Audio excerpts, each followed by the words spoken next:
Now, as some of you might already know, I had my best game week of the season so far in game week 17. I scored 110 points and I'm up to 136k overall. And in this video, I'm going to go through my game week 18 team selection.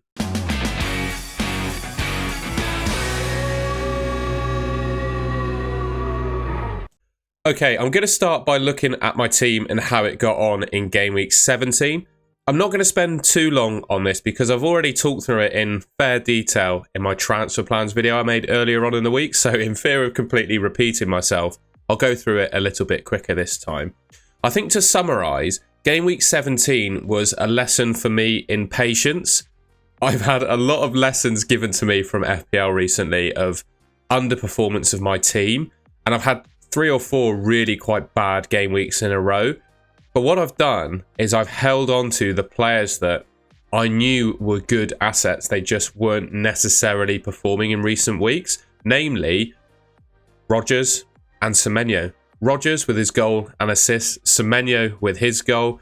And also my captaincy decision, right? This week was such a massive captaincy swing. If you didn't have Salah as your captain, well, your points differential would have been huge. And going into the game week, right? Palmer with Everton, Salah with Tottenham.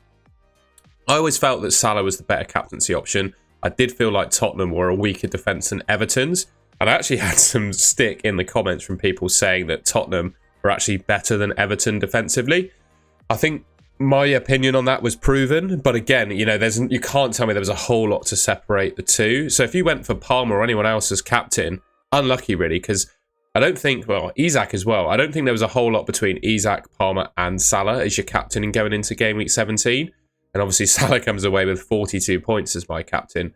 Other noteworthy couple of things, a double Chelsea clean sheet in my team, Sanchez and Colwill. I had Aina on my bench, who obviously scored a goal. But with Aina, you know, those goals, he's probably only going to score those 2 goals all season. And the 2 goals that he had scored, he's been on my bench for. And I go back to my decision making at the start of the week. Chelsea had Everton. Forest had Brentford away from home.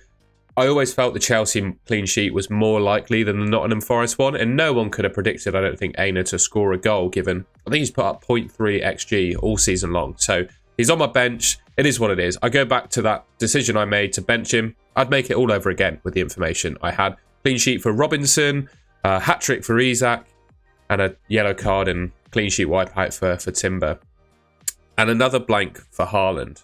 That's probably all that's to say on game week 17. Like I said, 110 points. That's my highest score in a single game week this season. 136k overall. Right, we'll get talking about my team selection now. And you saw my goalkeeper is Sanchez. And I am a little bit worried about him because Enzo Maresca has proven already in the Premier League that midweek Premier League games, he can rotate his team.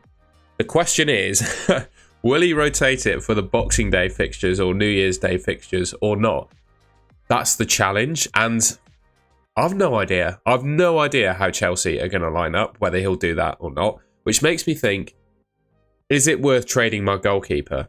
Now, I think Sanchez is long-term one of the best goalkeepers in the game, but I've got Voldymarson, the Brentford bench keeper, on my bench. So I only have Sanchez who could realistically play for me.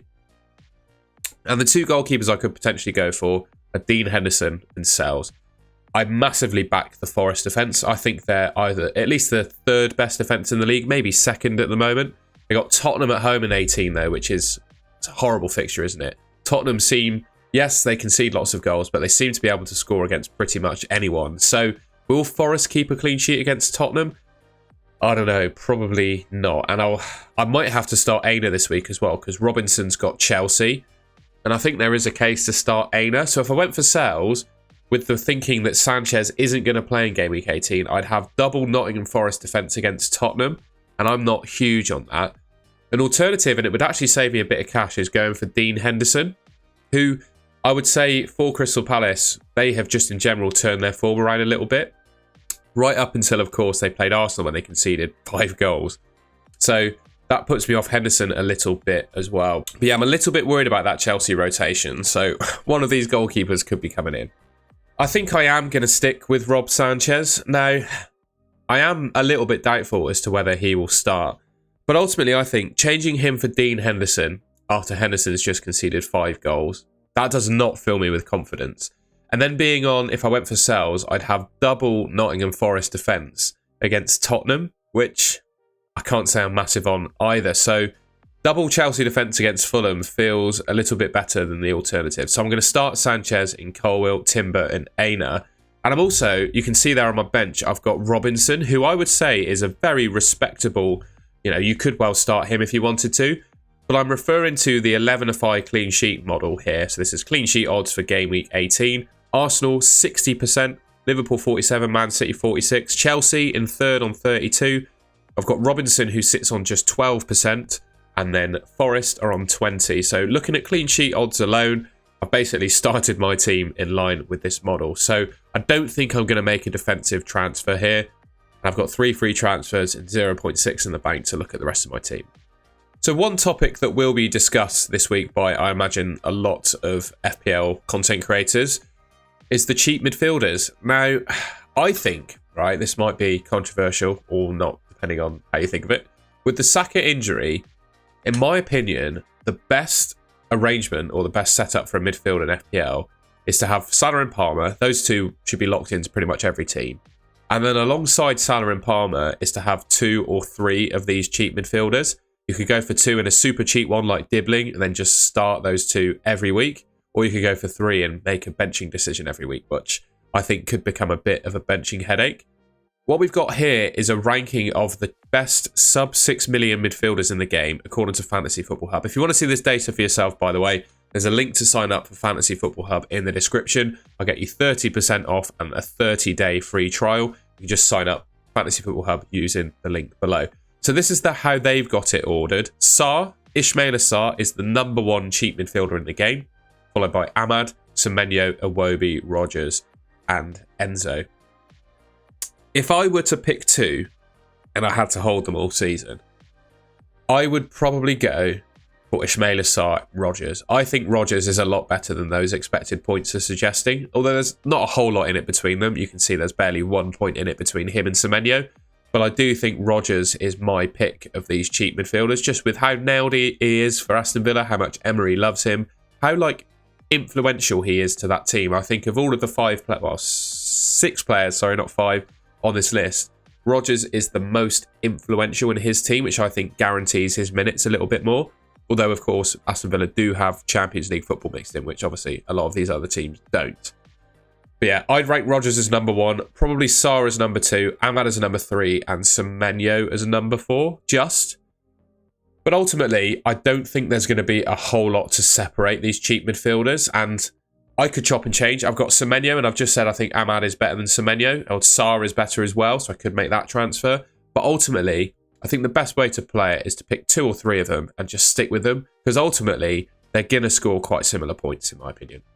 One player I've seen garnering quite a lot of attention on social media is Diogo Jota. He's back fit, returned from injury, and has Leicester at home in game week 18. So if you hear that, you probably think, wow, he could be a good option. Jota tends to play the #9 spot. I would say that Liverpool's best front 3 is probably Luis Diaz on the left, Diogo Jota through the middle, and Salah on the right. However, there's Cody Gakpo and Darwin Núñez to worry about, and Jota has literally just returned from quite a serious injury. So I'd doubt his minutes, basically. I think he's great when he plays, but you cannot guarantee that he is going to play. So I see he's like the shiny new object of FPL at the moment, but ultimately, he's not the kind of player I would go for. I could potentially bring him into my team, but yeah, he's just not the kind of player I would want to pick because his minutes are just too much of a doubt for me. So with all that in mind, here is how my midfield is going to look. I'm going to go Salah, Palmer, Semenyo, Rogers. No changes required. I'm a little bit concerned about Rogers playing Newcastle away from home. I think at St James's Park, Newcastle can pull out a result or a clean sheet against anyone. So I do think Rogers is going to have a fairly tough time there. I did say when going through those cheap midfielders that Ismaila Sarr and Ahmad are potentially better than Semenyo. But looking at Semenyo's next 3 fixtures, Crystal Palace, Fulham and Everton, I think those are 3 pretty good fixtures. And I'm going to struggle to sell him for those, to be completely honest with you. And yeah, I can't possibly sell Salah and Palmer. So defensive midfield, this is how I'm going to look. So I'm sitting with João Pedro up front at the moment, and I'm starting to lose my patience with him. He's basically playing as a defensive midfielder at times. I don't know what he's doing. He's just playing super deep, Not looking like he's taken up those attacking positions. And yeah, just kind of gone off the ball entirely, pretty much. And unfortunately, I brought him in for Chris Wood I brought him in for Chris Wood a few weeks back. And Chris Wood is a player that I actually want to bring back into my team now. Yeah, just the way it goes. Chris Wood, getting rid of Chris Wood allowed me to bring in Isak. So I think on the whole, it was a good move because it allowed me to bring in someone who's probably the best striker in the game right now.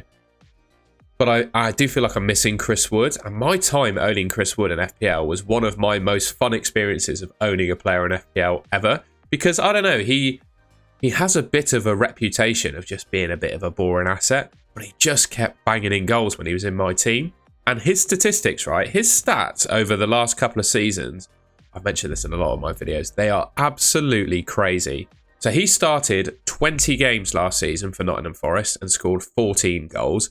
This season, he's got 17 appearances and scored 10 goals. If you add that up, that's 24 goals in 37 appearances, which is basically a season long.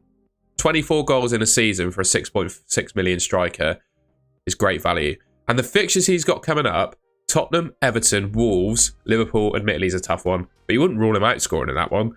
And then Southampton after that. Decent fixtures coming up. Yeah, I'm really tempted to bring Chris Wood into my team. Another player who is a similar price to Chris Wood, 6.8 million, is Gabriel Jesus. Now, I've seen a lot of people going for him, particularly on Twitter. I'm not sure I've seen any FPL content creators on YouTube actually going for him. But he is hot property at the moment. 2 games against Crystal Palace in the Cup and the League. He's come away, I think, with 4 goals in those 2 games. No, sorry, 5 goals in those 2 games. 2 goals and an assist in the game he played in the Premier League. He looks really good right now, right? But the thing is with Gabriel Jesus is, in my mind, he's got a couple of issues. Issue number 1 is that he just seems like such a purple patch player. He can have 2 or 3 games where he goes absolutely mental and then just goes completely off the ball and goes missing. And also, I just don't like his injury record. I think he's really injury prone. So yes, the stats look good over his last couple of games. With Saka out in the form that he's in, he's probably going to start every game for Arsenal. And you're looking at a centre forward who could potentially be playing up front for Arsenal with those fixtures for 6.8 million. It's obviously really good value, but I'd be worried about his purple patchiness, I'm going to call it, and just how injury prone he is. So I'd probably avoid Gabriel Jesus. I don't know about anyone else, but I'm feeling a bit of potential temptation to bring in Duran. He seems to have displaced Ollie Watkins in that Villa starting 11. But you can't guarantee that that's the case, can you really? But at 5.9 million, he's certainly putting up better numbers than João Pedro is. Newcastle away up next, though, is not the best fixture. Then it's Brighton, Leicester, Everton, and then they've got Arsenal. So, you know, next 5 fixtures, 3 of them, I'd say, have got potential. But he's just not nailed on. And he's not... Him and Watkins, if he and Watkins were playing in the same team together, I think I'd be really interested in him as an option. But because they're still sharing minutes for that centre-forward position, I just don't think I can go for him. So that leaves me front 3, Haaland, Isak, João Pedro. And with my whole team, I'm just going to roll. I don't see an obvious transfer here to change my 11 at all. There could be like luxury transfers, like I said, to do Semenyo to Ahmad, something like that. Or maybe swap some of my cheap defenders around for another decent cheap defender. But this week it feels like a real luxury. So quite honestly, I'm going to roll. And that just leaves me to decide on who my captain's going to be. And I think this is the easiest captaincy decision I've made all season. Salah against Leicester at home, I think he's just the outstanding captain. The form he's in, he's literally on track to break his record for points in a Premier League, in an FPL season, right? And I think he could well do that if he stays injury-free. He's got Leicester at home, Palmer's got Fulham at home, and Haaland's got Everton at home. We've seen how good Everton can be defensively last week against Chelsea. Fulham, they're not too bad defensively. I think Palmer could do well in that game, but I don't think he's got as anywhere near as good as a fixture as Salah has got. Yeah, the outstanding asset in my team, and he's definitely going to be my captain. All right, and that's the end of the video. I hope you enjoyed that. I've scheduled this to go out on Christmas Day because I've realised, well, there's a fair few of my viewers that don't actually celebrate Christmas, so you'll be interested in getting some FPL content, I would imagine. And also, there might be people that are working or just generally need some company on Christmas Day. So I thought I'd give you a video just for a bit of entertainment, talking about my team and how I'm going to line up for Game Week 18. I'll also be going live Boxing Day morning. I'm going to try and schedule that for 8:30 a.m. For the deadline stream. So we'll do that. And then, yeah, full load of content expected to come out during that little Christmas break as well. So, yeah, If you enjoyed the video, I'd really appreciate it if you could leave me a like rating. Let me know in the comments, if there are any other changes you'd make to my team. I'm rolling this week most likely, but if you think I should make a transfer, please let me know in the comments. And yeah, if you haven't already, I'd really appreciate it if you could subscribe to the Golden Goal channel, which should be just there on your screen. Thank you very much for watching. Have a happy Christmas, and I'll catch you on Boxing Day morning or later for the deadline stream.